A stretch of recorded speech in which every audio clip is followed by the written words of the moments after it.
Good evening. Welcome to Mesilat Yesharim. We're on chapter 19, right in the middle of the chapter. Well, actually, it's the last third of the chapter. And we're right in the middle of the kavana that you need, the intention you need in doing mitzvahs. Okay? So Yes. page, what Page, page? so you have the green book, the Feldheim copy. It's page 137. We're in the middle of the three men. If you're not familiar with the three men, read the book, The Hidden Books of the Mesilat Yesharim. You can get it on Amazon. So just to recap, the first man is motivated for Olam Haba, to get to the next world. The Ramchal makes it as clear that this is not the best of motivations, but you can't say it's wrong. In other words, within the gather, within the compound of Jewish Torah thinking, this is the legitimate motivation. It's just not the best motivation. The second man starts on the middle of this page, 137, which we started last time, just before Pesach.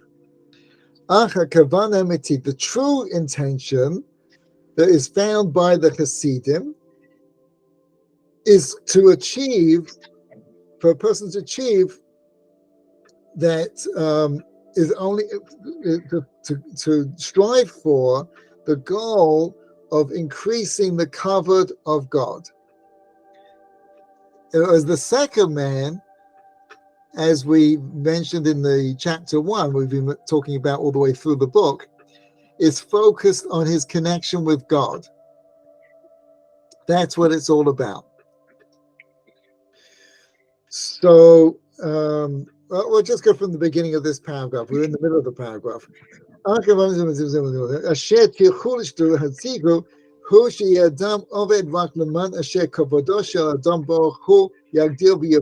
That his greatness will be increased, his kavod will be increased and become bigger, greater and bigger. And we pointed out that the second man, it's a mission. It doesn't really ever get anywhere. I mean, he does get places, but he's striving. It's a constant striving. The striving itself is a meaningful experience, but it's a striving as opposed to achieving somewhere or being somewhere, like finally getting on vacation. The first man also thinks like that. He says his striving is for Olam Haba. So this is only possible after after he strengthens his love of God, and he desires it and wants it and desires it.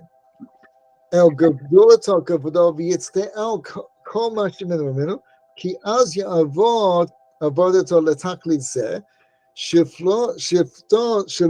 שלפחות מצדו היא כבודו ידבק מגדגר, יתהווה שכל שאר בני אדם יהיה כמו כן. Right? In other words, the second man is only meaningful if, Judith is with us. Got a packed house tonight. The second man is only meaningful if he really, hi Judith, just let you know we're being recorded tonight. So the second man is only meaningful if he really if the glory of God is real to him.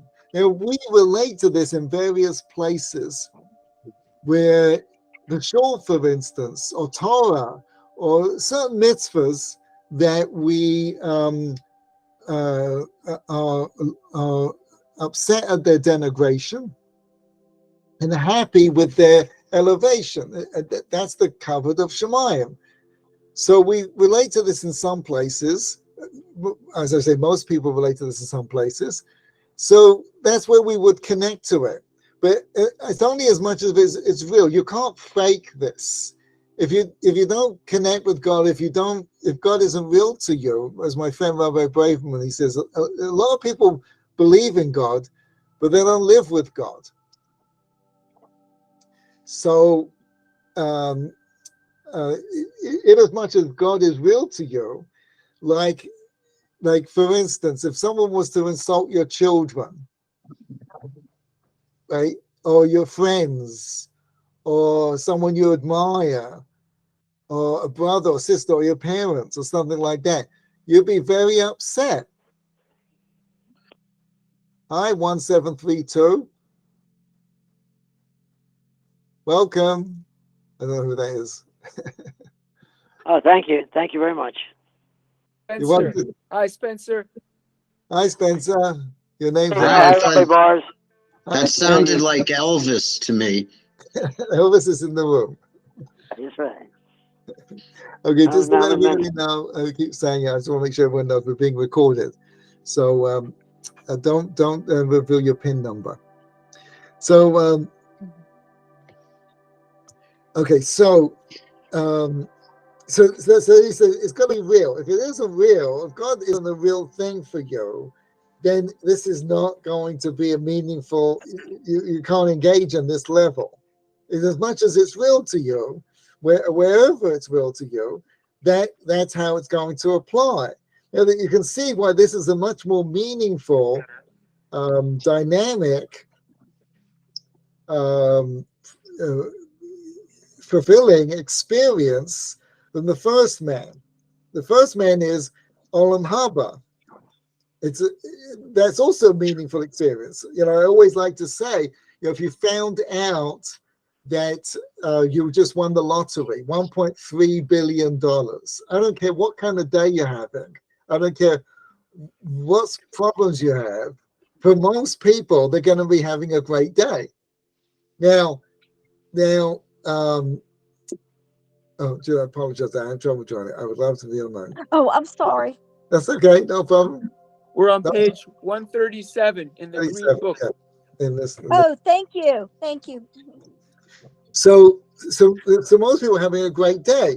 Now realize that nothing in your life has actually changed. All the changes are going to be tomorrow or 3 months from now when you get the money. But the anticipation that you're going to get the money, which you think is going to solve all your problems, is enthralling. Now, the truth of the matter is, money does solve some problems, but very few problems. Most of the problems people have in life have very little to do with money, especially if you live in America. But nevertheless, it will make some difference in your life, right? That's just money. Olam Haba puts money to shame. Whatever you think money will do for you, Olam Haba is 1 billion times. It's another universe of experience. So if you believed in Olam Haba and sometime in the future and you're going there, you should be like on top of the world. Yeah, but how do you know that you're going there? You could be going in the opposite direction. That's definitely true. But when you put, you put the money in the tzedakah box, that's it, Olam Haba. You're saying regardless, as long as you've done some good deeds, you're going. You're going. But if you have done good deeds and some very bad ones, then what? Well, you're going to have to deal with the bad ones, but they don't negate each other. Okay, so you'd have to go through some cleansing process, but then you still go to Olam Haba for the good deeds. Okay. Right. It's not like money. It's where you have debts and a balance, so they cross each other out. Good deeds are good deeds, and bad deeds are bad deeds. Right. But Gehenna is not like a similar, is not an equivalent to, like in the non-Jews think of it, like there's a heaven and there's a hell. That's not the reality. That's not the game. There's a heaven and there's a process which you have to go through to get to there, and that can be rather distasteful. That's what we call Gehenna. So, if you're on this call, if you're listening to this shir, you're going to Olam Haba. So that's pretty good, right? That beats $1.3 billion. That level, living like that, if we were, that's what Bernard used to say, you never met a first man. So if we were living like that, we would be on top of the world 24/7. That's the first man. How do you get to that level? Well, as Reverend Weinberg, Alea Shalom, said to me that we all have aspects where we're doing things for that point. You know, you can't do mitzvahs. Anyone who's doing mitzvahs on a consistent, serious basis is doing it for some sort of motivation, a meaningful motivation. You can't do mitzvahs on a regular basis without some sort of motivation. So some sort of connection like that. So it could be what kind of mitzvahs do people relate to like that? Shabbos is the easiest. Shabbos is not. Shabbos is at least second man. You can't do Shabbos as first man. You can't do Shabbos as first man. But what about tzedakah? Tzedakah could be. That's a good one, right? Tzedakah could be, right? Most people do it as at least second man, but they could be first man. You mean they're doing it for the purpose of getting olam haba? Yeah, right. But you see, if you really, it's not like you go to work, right? And your employer says, I'll pay you $1,000 at the end of the month, and you hope he's serious and legitimate, and it's going to happen. That's not olam haba. That knowing that you're going to get olam haba, like I said, is like $1.3 billion. If you knew what you're really getting, you'd be enthralled. So in as much as you do know what you're getting, you connect with that sense, then the mitzvah has a thrill to it. I don't know if that's making any sense or not. But I'm having a hard time with the idea because, in order to even just understand the first man, you have to understand what olam haba is. And do we really even know what it is? Larry's like, yes, that's my question. No, it's a very good question. do we know what it is? And is it the same for everyone? No, it's not the same for everybody. Do we know what olam haba is? We have a sense of what it is in the abstract. So, even somebody, let's say, who's a complete atheist, not Jewish, has a sense of olam haba. There's no meaning in dying for a cause unless it's on some understanding there's some payback after he dies or she dies. So we have an intuition about it, and the Shama has an awareness of it. We can't articulate it, but we can sense it. Rabbi, would you say that in the various sources, which you have studied far more than probably any of us here, but just in the sources, there are at least hints of what it is? Well, that's what we say Shabbos. Shabbos is a taste of olam haba. Right. I've heard that, yes. Right. But the Navi says no eye has ever seen it. Ain lo ra'at. Right? Ain lo ra'ata. Right, that's right. But in as much as let's put it, I think we've done this, by the way. Stop me if we've done this. There's only two types of pleasures that a person can experience in the world. The difference between a human being and an animal is that an animal is equally motivated for pain and pleasure. Right? We understand that. Like a horse will run just as fast if you whip it or if you give it a carrot. A human being is not. A human being is far more motivated for pleasure than they are to avoid pain. Right? And we've talked about this many times. This is why slavery ended. It didn't end because suddenly humanity got morality. It ended because when you have free states competing against slave states, the free states will always outperform the slave states. When everyone's a slave state, no, you have no advantage. So as long as humanity, which is for most of its history, thought of human beings as just sophisticated animals, which is what they think today. It's just Darwin gave it legitimacy, scientific legitimacy, but they think of human beings as just sophisticated animals. So when you think of a human being as a sophisticated animal, therefore you are going to use abuse as much as you are a carrot.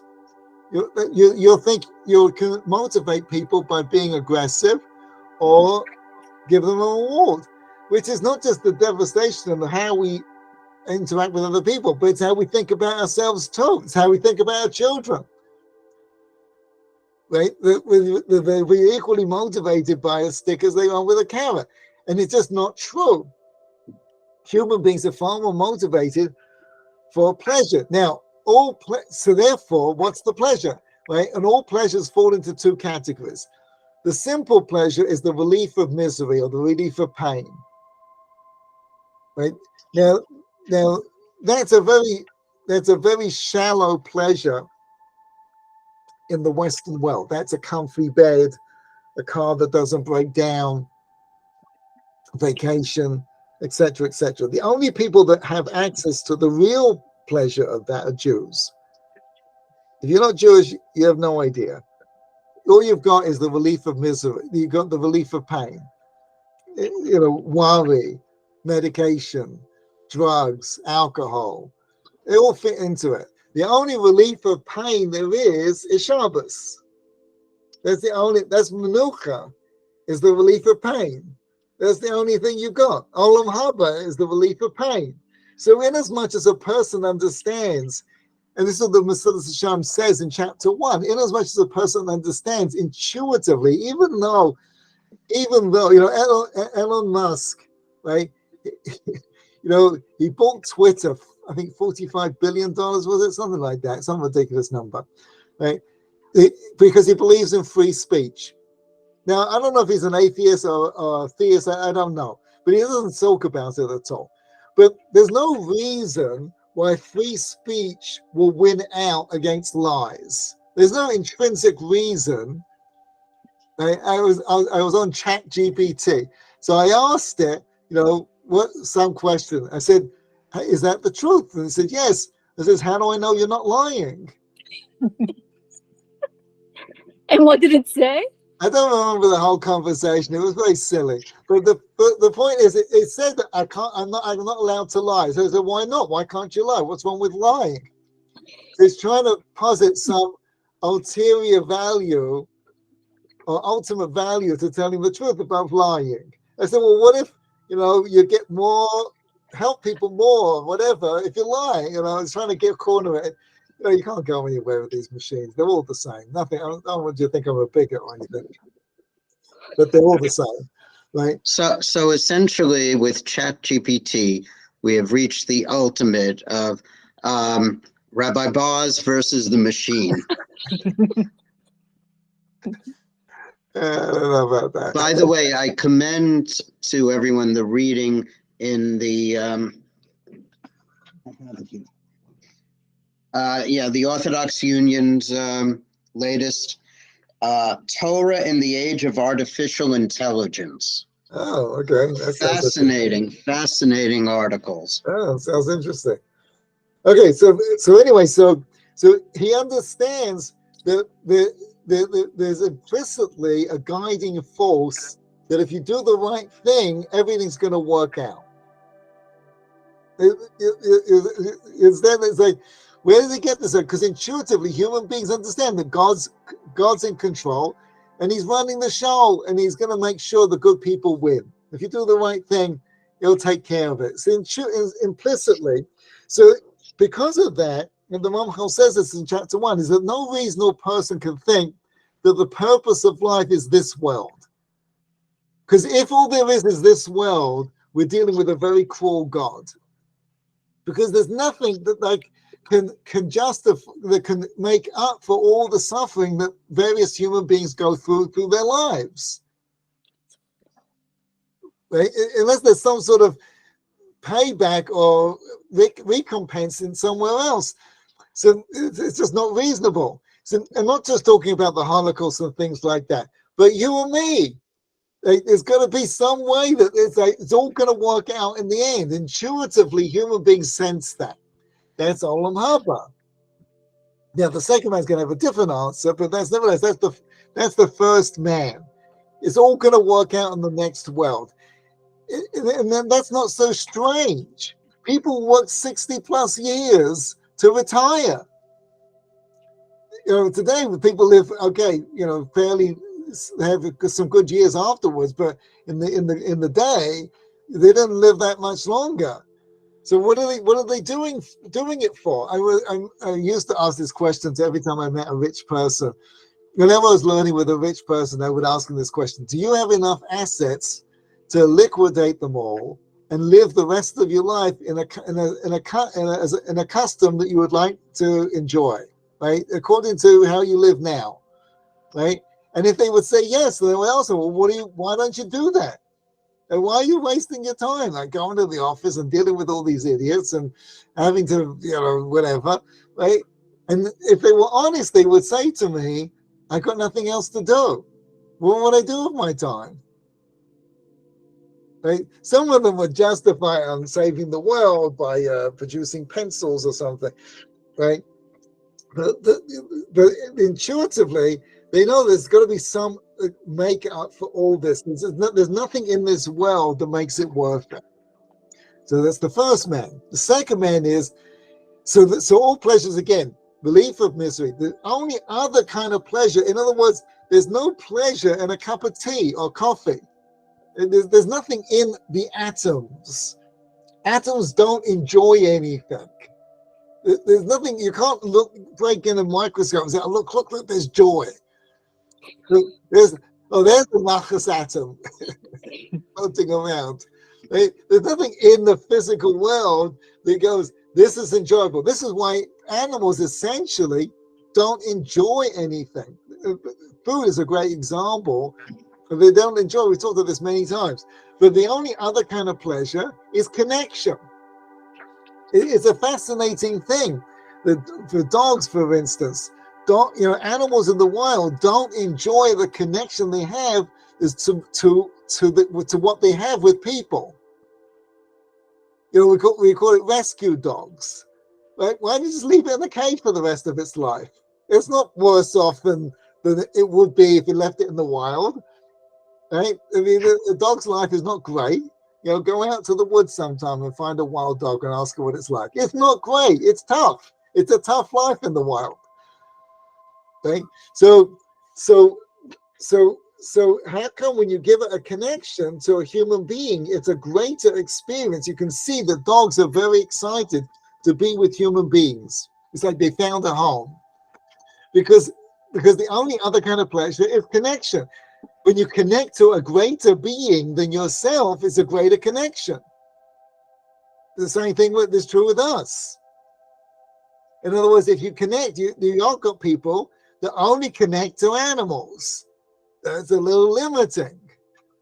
Right? You got some people that only connect to inanimate objects. That's incredibly limiting. Right? All they care about is their cars and their houses and their things, their stamp collections and their beer bottle collections, right? Or their football team.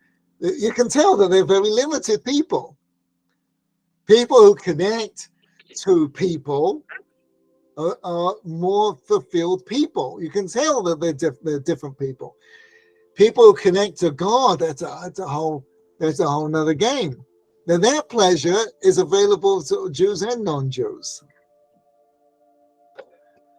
Okay, so Rabbi, yes, so we digressed a lot here. Yeah, the two pleasures that are available is a relief of misery, or connection to other people? Connection, any kind of connection. Human beings need connection. But I thought you said only Jews have access to the second pleasure. The first one, relief from misery, is only for Jews. The true relief of misery. Need, what? You mean the true relief of misery? Because you Yeah. can have relief of misery by, like, taking care of stuff, so it's easy for you. But that's it. The real he mentioned Shabbat. Right, Shabbat is the only relief of misery. The non-Jews know that they need a relief of misery. The problem with the relief of misery, which is for non-Jews, is most non-Jews, that's their only pleasure in life. Most. There are some rare special individuals, but for most, that's the one that's pushed in the world. Buy this and you can be happy, the comfy couch, etc., etc. America is the land of it, right, of comfort. So the problem with the relief of misery is you have to have misery. That's the problem. And those human beings intuitively know that the only way to enjoy life is to make it difficult. So subconsciously they torpedo, they self-destruct themselves. They don't do it purposely. An animal would never do this kind of stuff. You take an animal in the zoo, it's perfectly happy. It doesn't want more misery. It's quite happy happy, but it's content not having any problems and not having any relief of problems. Human beings can't do it. This is why we do puzzles. This is why we watch movies. Right? Movies are problems. No one watches a movie of grass growing. There's got to be some sort of, oh my goodness, can you believe what happened? Oh, how's he going to get out of this? You go watch a James Bond movie of 20 years ago. It's boring. I don't know what thank God for CGI, or stuntmen would be dropping dead like flies. Because they make them so ridiculous, these scenarios, because they could do them on a computer. They're getting to the point where, how much more ridiculous can you make it?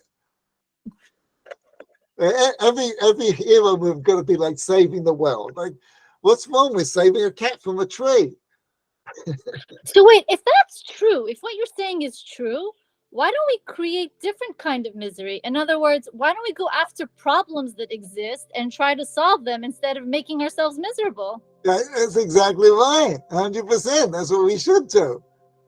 That's But you think because we avoid doing that, we end up making ourselves miserable so that we can get relief of misery. Right. But that's what all this nonsense is about. I don't want to get into any particular issues, but you all know the various issues that people are fighting for, right, are just some of the craziest stuff in the world.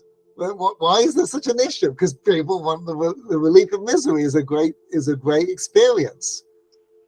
So if you're helping others to come closer to God, to become better people, etc., dealing with social issues that are real instead of made up, then you're saying those kinds of things would actually bring you that kind of, not just connection, but like the feeling of pleasure that would be relief of misery. No, it won't bring you to relief of misery. Why not? Well, you see, like America, America is in the history of the world, like the Civil War.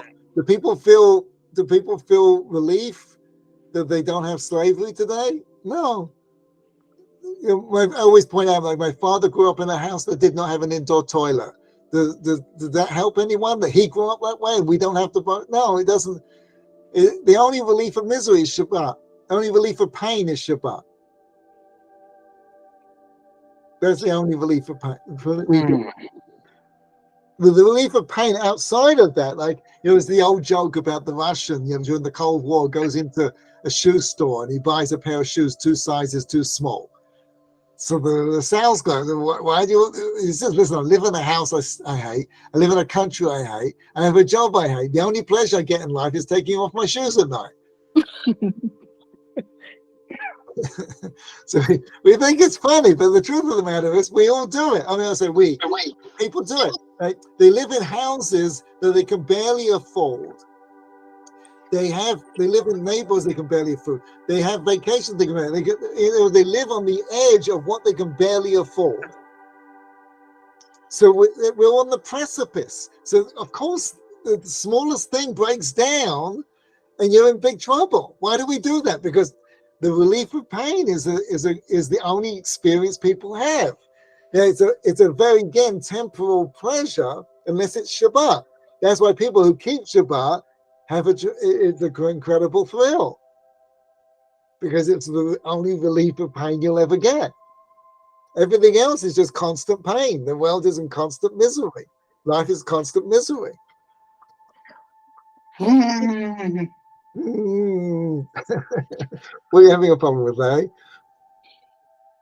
I can see that consternation look on your face.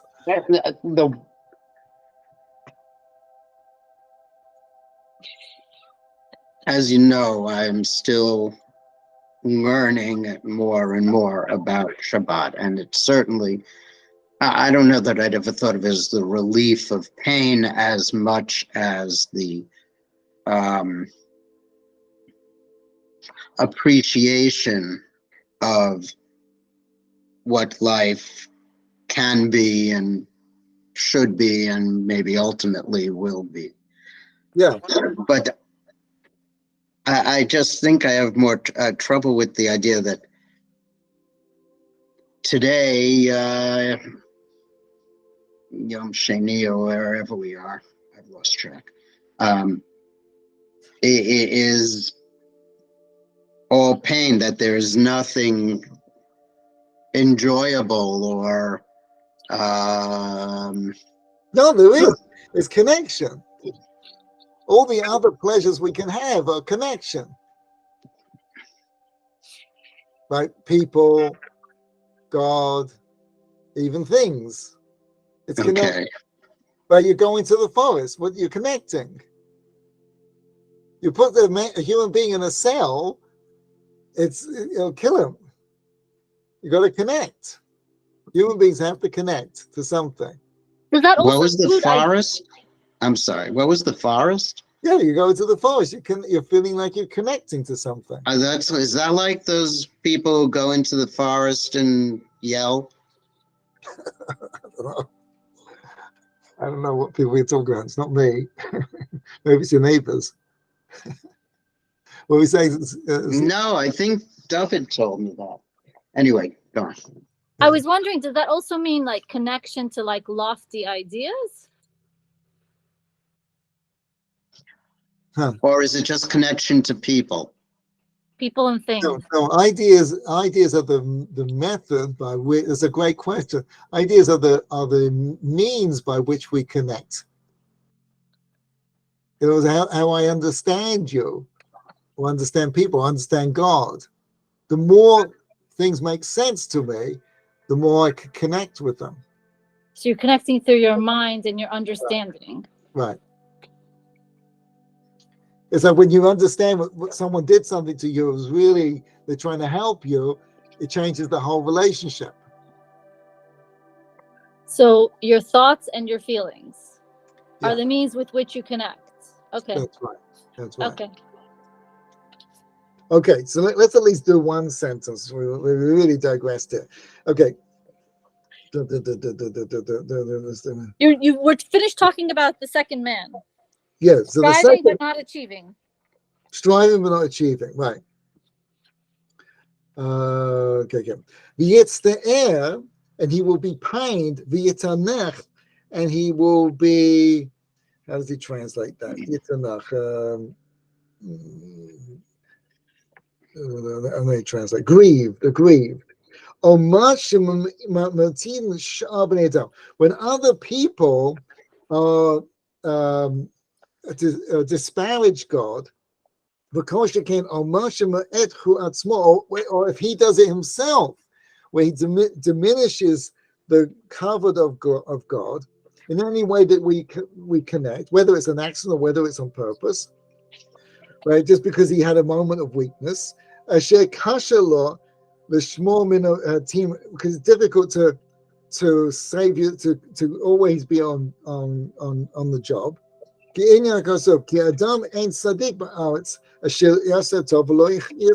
Right? We all make mistakes, but nevertheless, when those mistakes, whether it's us or other people, are a diminishing of how good life can be and how we should behave.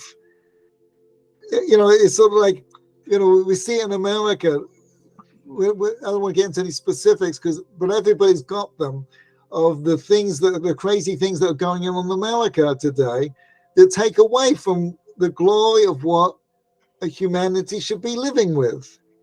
So in as much as, again, he's connecting, it's all a connection to God, therefore he's saddened by other people's actions. Again, this is the second man. We're going to wait till we get to the third man. The second man is quite long and extensive, so it's going to be a while till we get there, how he thinks, but it's very, very different. But in other words, his connection to people and what they do is because it's a relationship to God. This is such a terrible shanda, terrible thing that people are behaving like this. We're Selam Elohim. This is not the way human beings should behave as a reflection of God. But דבר זה בעריכו בתנא דבי אליהו, זכור לטוב. אמרו, turning to page 138, כל חכם ישראל, every wise person, every wise Jew, שיש בו דבר תורה לאמיתו, who really truly understands the Torah, ומתענך על כבודו של הקדוש ברוך הוא, and he bemoans the glory, the honor of the Holy One, blessed be He. But Kavodo Shel Yisrael, and the glory of the Jewish people, all his days, Mitzaver Mitzvah Kavod Yerushalayim, and the same thing for Jerusalem, the Kavod Beis Hamikdash, the Beis Hamikdash, the Shua, and the Mashiach, Tismach B'Kavod Lekanos Legalus, Zocher LeRuach Kodesh B'Devav. He will merit to have Ruach Kodesh in his words. In other words, when it pains you to see these things happening, and you're motivated because of this, the Almighty is going to be speaking to you. We're on the same team. It's sort of like an employee who has the best interests of the company at heart and lives like that, is going to have access to the CEO. The CEO is going to talk to him or her. Therefore, we learn Shazot here kavana mula. This is a very elevated kavana intention. Shehiroka lagami makol hanas asmo, and it's very distant completely from any personal pleasure. In other words, right? Where do we see this? Right? If you have children or friends, like I'm talking about your country, this is not a personal pleasure. It's not like eating ice cream. When you're motivated for this kind of experience, this kind of reality, you're living on a far higher level because things don't mean as much to you. Right? If you have kids, you understand this. The first time you ever have to run to the hospital with one of your kids will kill donuts. From then on, donuts don't mean anything anymore. No, they don't mean the same thing anymore. Right? If you've ever had that experience of being scared out of your wits over somebody important to you, ice cream doesn't mean anything. Going to Disneyland has lost its value. Because you're now living on a higher level. You're living on a much more deeper experience of what life is all about. Who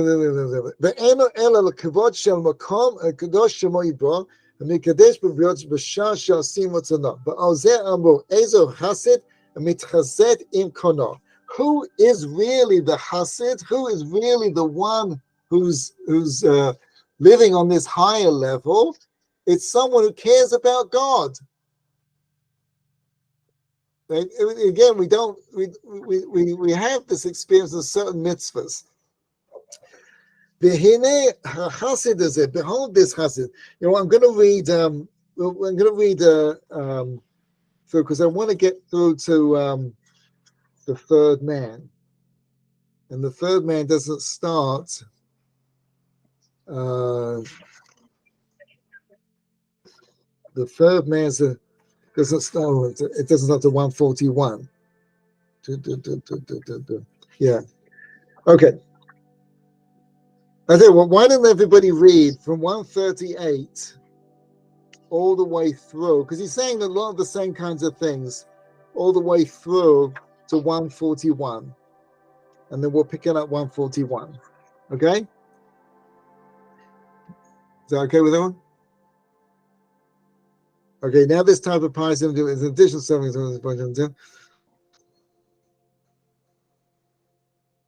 right? So the second chapter, this next paragraph is dealing with everything is related to the glory of God. Oh, sorry. We have to. The last paragraph, 138, which is very important as opposed to any other paragraph. They're all important.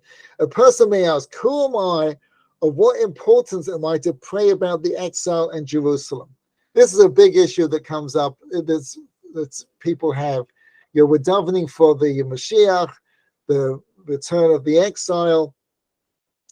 And, there's a tremendous feeling like, I'm one person. What am I going to make a difference? The Rambam prayed for it. Rabbi Akiva prayed for it. Rashi prayed for it. What am I going to do? How's my efforts making any difference? And that's what he says here. Right? And he says there's a big problem. It's a big mistake to think like that.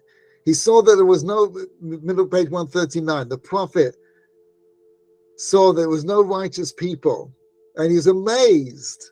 There's no one doing anything about this. No one's inquiring over Zion.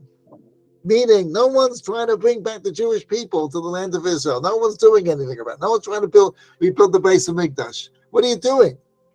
So you see, I'll tell you a story. This happened to me when I was first in Israel. We were living in the old city. The old city was very different than it is today. And there was a Jewish couple that retired to Israel. They were Americans. And they lived in the old city. And they bought an apartment right opposite the Kotel. And they loved having yeshiva bachas and taking care of them. We're all lone soldiers in those days. Most of us were...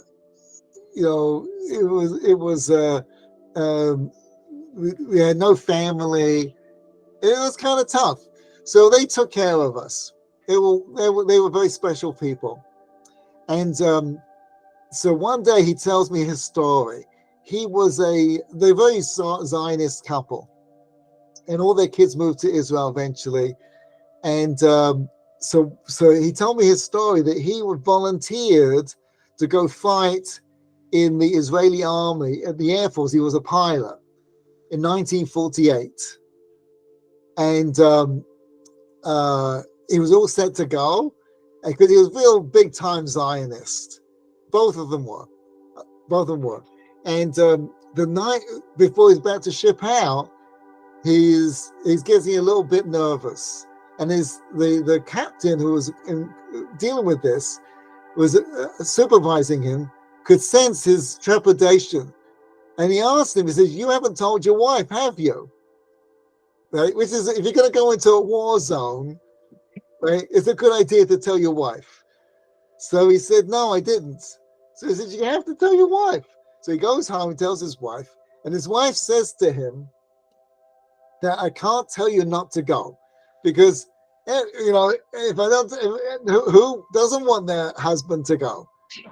Right? There are some people that do want their husband to go, but most of them, they don't want their husband to go. Right? So I can't tell you not to go, but if you get captured, right, I'm not going to wait for you. I want you to write a get and put it on the mantelpiece. Right? And the halachas of a get are such that if you write a get and your wife does not pick it up, you're not divorced. But as soon as she picks it up, you are divorced. That's how it works, right? So he said, write a get. She said, write a get, because she didn't want to be one of these women who, her husband's sitting in an Egyptian jail for the next 20 years, and she's stuck. right? So write a get, right? Put it on the man, or you God forbid you die and no one can find your body, right? So write a get and put it on the mantelpiece, and if something happens, and he didn't go. Like you could sense his wife didn't really want to go. So she said to me, it's the biggest mistake of her life. She said, because there's nothing like being married to someone who's fighting for a cause. And then we all sense that after the cause. Everyone's a Zionist now, but they weren't running over to Israel. There were some, but not many. There was some. Everybody's civil rights now. But where were you? You know, when Martin Luther King was marching, right? Now everyone's a hero when it's like, you know, no one's beating you up, right? Everyone wants to be a hero now because there's nothing like living a life fighting for a meaningful cause. And that's what he's saying here. Right? The Almighty wants you to fight for a cause. Whether your efforts are going to be the ones that are going to bring the state of Israel, or whether it's going to build the base of Mikdash, or bring the Mashiach, whatever it happens to be. But you live a different life when you're fighting for a cause. The bigger the cause, so you can be fighting for a cause that, you know, plant oak trees in downtown Wisconsin. That could be a cause, right? Or you could be, you know, saving the world from imminent destruction. That's a bigger cause. Right, but that is so people tend to pick causes that they think are reasonable. If we pick the cause, the people who did it picked the cause in 1935, 1945, right, all the way through to 1948, right? There wouldn't be a state of Israel today.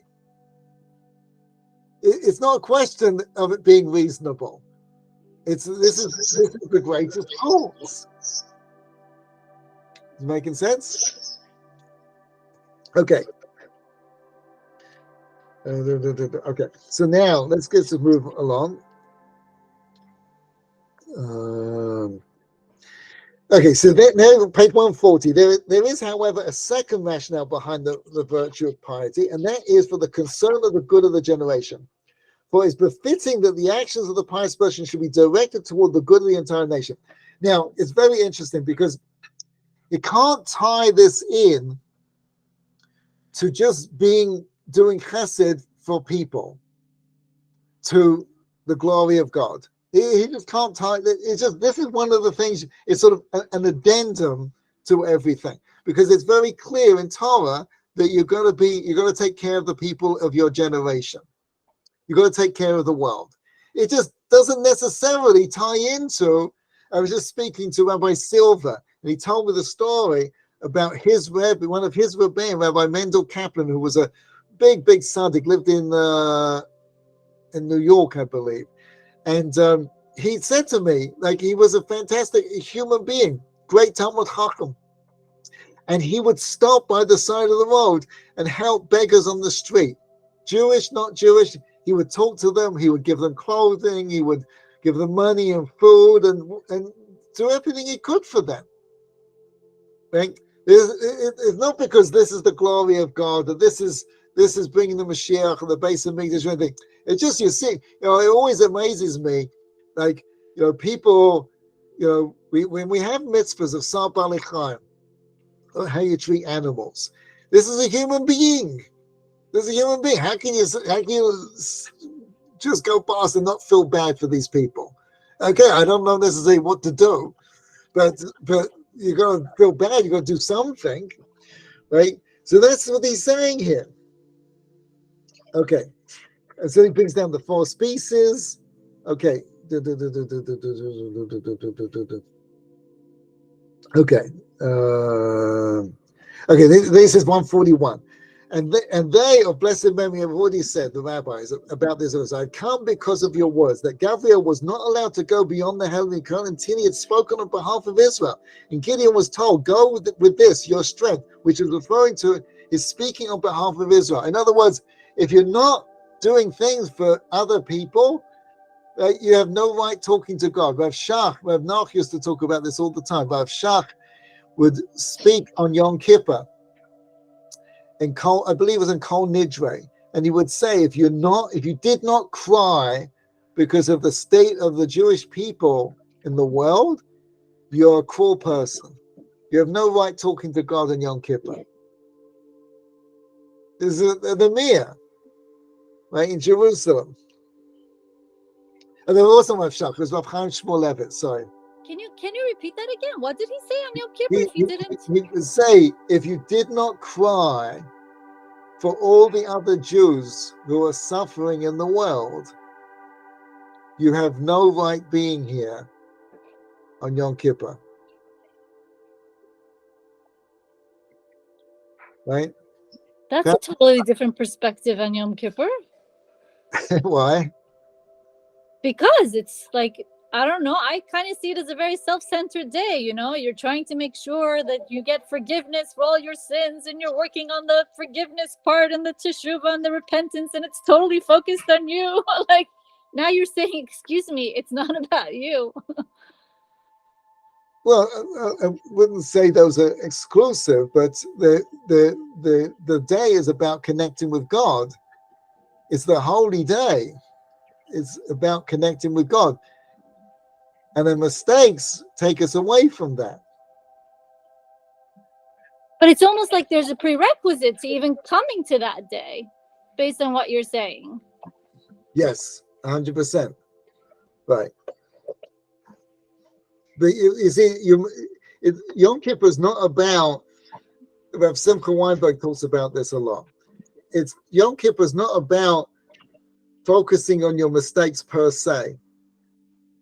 There's a Gemara that says like this, that if you see a Talmud Chacham do a sin in the morning, don't suspect him by the evening. He's already done tshuva.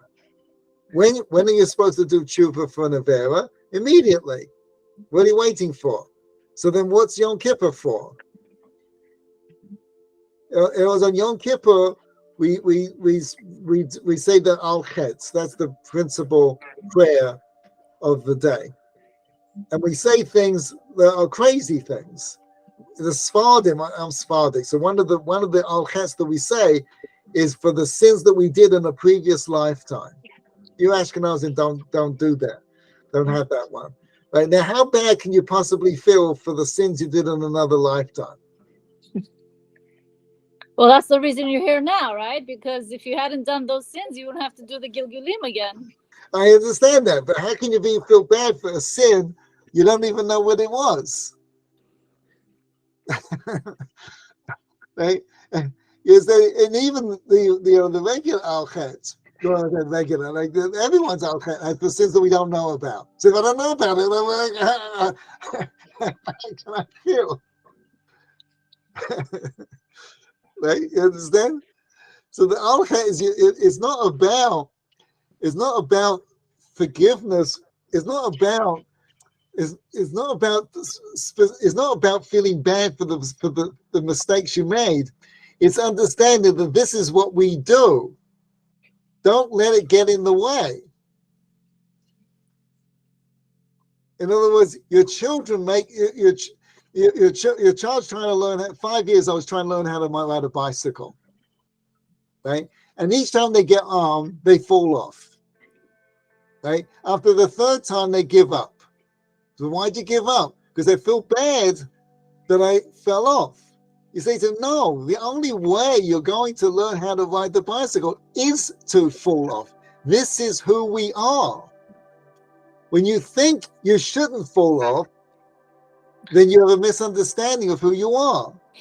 Human beings are the being that grows through making mistakes. When we recognize who we are, we can talk to God. That's what Al Chet's all about, is understanding who we are. We make mistakes. This is who we are. There's a very different understanding than most people have. Well, I don't know, a lot of people have. I used to have, I should say. Let me keep thinking more. Okay? I'm starting to see the day differently now. Good. Okay, so now the third man. Okay, this is what I wanted to get to. Okay. It's on page 141. Ki ein HaKadosh Baruch Hu ha'ahev elalami she'ohev Yisrael. For only God loves people. God only loves people. God only loves people who love Jews. And now this is very different than the previous men. And it was the first man we said Olam Haba. The second man is the glory of God. He loves God. He connects to God. He feels God. He understands God, whatever level he can. He loves God. It's meaningful to him. We see this in Jews in Zionism. They love non-Jews in America. They love it, and they'll do things for it, and it's a meaningful experience. Right? That's the second man. The third man is God says nothing. Forget all of that. The only person God loves is people who loves Jews. Forget about your fighting to save the world. Forget about your bringing the Mashiach. Forget about anything else. If you don't love Jews, God doesn't love you. Mind-boggling. As far as I'm aware, the Ramchal is the only person who says such a thing. But what is he basing this on? Because usually he has something to base it on. Yeah, he's basing it on Chazal. It's not. He doesn't pull this out of his hat, right? But the way he writes it is so powerful. It's so stark, right? Let's read on and we'll see. And anybody, this is the whole game. This is what it's all about. Love Jews, beginning, middle, and end. That's all it is. Love Jews, and you got it done. That's what it's all about. Forget about Olam Haba, right? Forget about bringing the Gula. Forget about any of that stuff. Love Jews. Of course, all of those things are included in that. But nevertheless, you just love Jews. That's what it's all about. Right? So the Kol Masha Adam Magdil Avatod Yisrael, and anybody who has more love for the Jews, right? So too, the Almighty has the Almighty loves him more. And these are the true shepherds of Jews, the true shepherds of the Jewish people. That the Almighty He desires them excessively. Because they give themselves over to their sheep. And they seek a mishtalim, and they try a shlom on their peace, of their perfection and their goodness, because in all of their ways.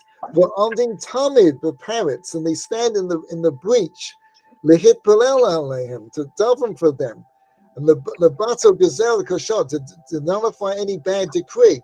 Liftoch im shari brocha, and he opens for those people. He opens for them. For the gates of blessing to open wide on their behalf. Right? How long is it? What is this similar to? To a father. That doesn't love anybody else more. That loves his children. With a true love. And this is this is human nature. This is what human nature will attest to, right? And then he gives a few examples, right, of the Kohen Gadol, right, and Rabbi Yeshua ben Levi, right? He gives the next paragraph. There was a person who was devoured by a lion at a distance of 3 pasos away from Yeshua ben Levi. Right, and as a result, Eliyahu did not appear to Yeshua for 3 days. Right, and therefore we see how important this is. Right, Yeshua ben Levi, a lion ate somebody 3 miles away from him, and Eliyahu doesn't come and visit him. What are you talking about? What do you want me to do? You understand? Because the lion didn't do it on his own. This person has some whatever, right? And he should have been protecting him. to make sure these things don't happen. So this is why the Kohen Gadol, if there was an accidental murder, Right. the person had to go, and that's why the mother of the Kohen the Kohen Gadol would give them cookies, so they shouldn't pray, because he wasn't doing his job as the spiritual leader. Right. Why the Kohen Gadol has to die? Because that was his job. Exactly. Right. All fits in. Now, ouch, exactly. Ouch. Right. That's our job. Right. That's our job. So now, if you think about it a little bit, there's a bit of a problem here. Right? So he says, what's the proof? Because no parent, who does a parent love? No one more than someone who loves their children. What do you mean? Wait, no one? exactly. Shouldn't he be loving the children? Right. Is it who does God love? Someone who loves Jews. Right, you follow? What about Jews? He doesn't love Jews. He only loves Jews that love Jews. He doesn't love his children. He only loves people who love his children. You follow? No, that's not he loves his children, but he loves the person who's willing to sacrifice for his children more. I would totally agree with you, except the Ramchal doesn't say that. No, that's Right? just a comparison that he's using. He's just using that as like a way to help you understand the concept. He doesn't Look say at that's exactly the way it is. I understand, but look at what he says.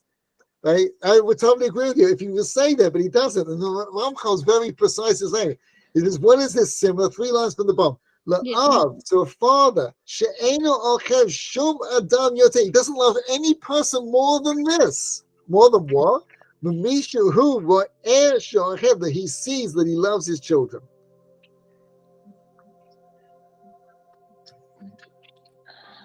Okay, so how do you deal with this odd? So Rav Nark used to give an example. He says, how did I get involved in this Kiruv movement? He says, I made a simple kol v'chomer. If I go to anyone and I'm walking along a river and I see someone drowning, right? And he needs a rope to pull him out. And standing there is the guy's father, the kid's father. Wouldn't the guy give me his rope? I mean, he'll give me anything. You understand? Right? So that's the only reason I got involved. I mean, if I don't know how to do all these things, raise money and build a building and all these different things. But I figured, right, if I'm helping the Jewish people, God's children, he's going to send me all the things that I need to be able to do it. You follow? See, you're going to a guy, right, a multi-billionaire, a trillionaire, and you say to him, I want to build a hospital. I don't know, right? To cure your son's illness. How much do you want? How big a check do you need? Right? You understand? Now the kid goes to his father and says, Dad, I want a Maserati. He says, no, I'm not going to give you a Maserati. He's 16 years old. But you gave this guy $16 billion to build a hospital. Yeah, I'll give him anything he wants. I'm not going to give. I'm going to be precise. Is it good for you or bad for you? Do you need it? You don't need it. Him, he gets anything he wants. Well, you want to get anything you want? Love the Jews. That's what it's all about. So what does it mean? He doesn't love anybody. God only loves people who love Jews. What about Jews? You hear what he's saying? What's he saying? If Jews love themselves, they would only be doing that which God wants. If Jews love themselves, what do you mean? Right. So in other words, the kid asking for a Maserati, right? Yeah. Like, he's not asking because, that's what his father wants for him. He's asking because, it's fun. He wants one. Right. But if you were to ask for something that his father wants for him, for sure he would get it. Yes, right, 100%. Right. But who is he going to show more love to, more appreciation to? Is going to shower upon him all kinds of things. The guy who loves his kid. But you see, but that's the father and the child parable. What does he mean? He only loves people who love Jews. What about Jews? He doesn't love Jews. Only Jews, people who love Jews. Yeah, who does he mean? Non-Jews Yeah, or Jews that love Jews? yeah. You see, people non-Jews, right? You look at countries that have helped Israel. They do great, right? You can look at the scale of all the countries that help Israel. They do great. The ones that don't, right? Ukraine used to vote against Israel in the United Nations. You know that. Now look at them, right? So he said, God only loves people who loves Jews. So what about Jews? He doesn't love Jews? Of course he does. He loves all the leaders, like David HaMelech, etc. No, because they love Jews. But what about the Jews? What do you mean? So you know what he's saying? He says, God only loves people who love Jews. What do you mean? Oh, he only loves people who love Jews. What about the other people? What about the Jews themselves? See, when it came to the Father, he doesn't love anyone more. He doesn't say he only loves. You follow? But when it came to the Jews, he says God only loves people who love Jews. You know what he's saying?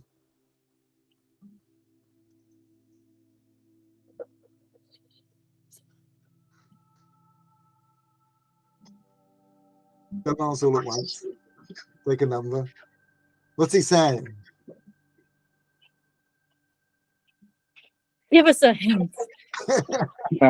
I'm thinking something about God loves Jews, and so Jews love Jews.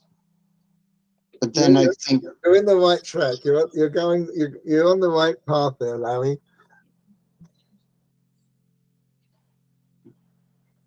God only loves people who love Jews. What about the Jews? Why do you love Jews? What's the most endearing quality about a Jew? Is that they haven't given up on God? we believe that he is. What is love? Love, as Rav Nachman pointed out, love. The definition of love is appreciating someone for their virtue. Right. Right, you follow? Uh-huh. So what's the greatest virtue you can possibly have? Loving another. Loving a Jew. Right? You understand? Right? So why do you love a Jew? Because they love other Jews. If you don't love Jews, you're not Jewish. Ouch. Ouch.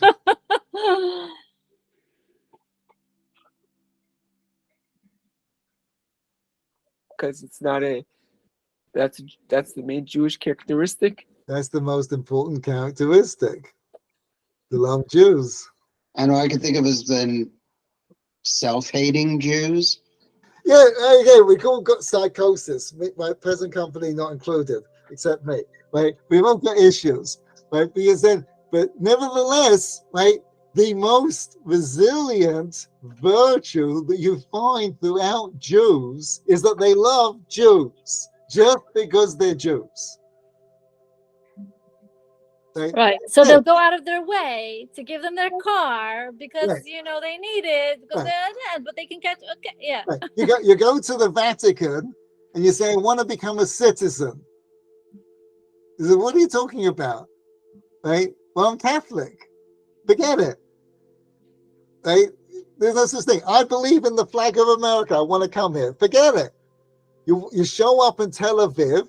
I'm a Jew. You just got to say the word. I'm a Jew. They let you in. Now today, right, it's still an issue. But for most of Israel's history, they couldn't afford it.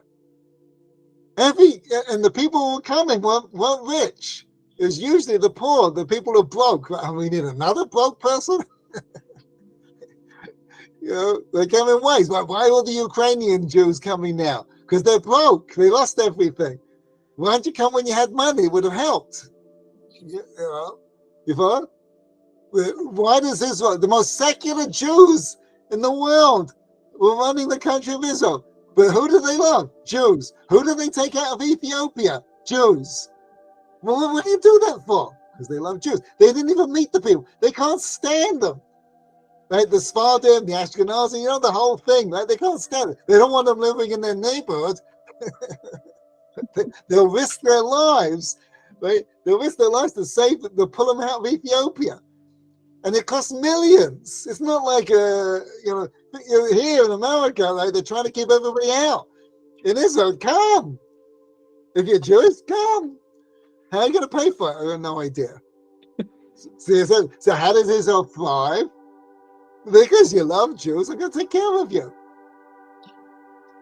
That's the real secret. That's the secret. Not difficult. Mesilat Yesharim said it something 300 years ago, 250 years ago. Wow. That's why Rav Noah Zatzal said, first the brotherhood of Jews, then the brotherhood of man. Right, that's right. That's it, the brotherhood of Jews. Right, Because you can't have the brotherhood of man until you have the brotherhood of Jews. right. Oh, that was a good one. That's right. That's right. That's it. Gonna love Jews. Jews are gonna save the world. That's it. It's all the Jews, all these movements, social movements, are Jewish movements. They all started or run by Jews or founded by Jews. It's all Jews who do all this stuff. 100%. Okay, thanks everybody. Yes, sorry. They're really trying to pursue this very idea. It's just they're getting it wrong. Yeah. Because they don't have the purified version. They've got Right. some bastardized version of it. Right, that's right. I've heard you say that before, Rabbi, What? about the non-Jews took from us but got it wrong. Yeah, right. That's an old problem. That was amazing. Wow. This is going to last for a whole week at least. Wow. Yeah, well, Thanks, everybody. Thank you very much. thank Good you, night. Rabbi.